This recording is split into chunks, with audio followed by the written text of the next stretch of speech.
Hi hello నమస్తే welcome to Anantha TV.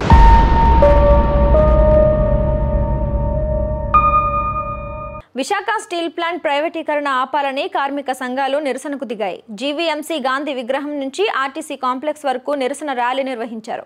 రోడ్లపై బైఠాయించి వామపక్ష నేతలు పెద్ద ఎత్తున నిరసనలు వ్యక్తం చేశారు। స్టీల్ ప్లాంట్ ప్రైవేటీకరణ ఆపకపోతే ప్రజా పోరాటానికి సిద్ధమంటూ హెచ్చరించారు।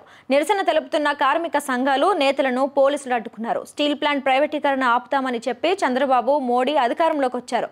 చంద్రబాబు పవన్ కళ్యాణ్ ఎక్కడున్నారు? మేము చేస్తున్న పోరాటానికి ప్రభుత్వం సహకరించడం లేదని ఆరోపించారు। గ్రామాలు తరలి వచ్చాం, మాకు 1600 ఆర్ కార్డులు ఇచ్చారు, ఇంకా 8500 ఆర్ కార్డులు అలాగే ఉండిపోయాయి।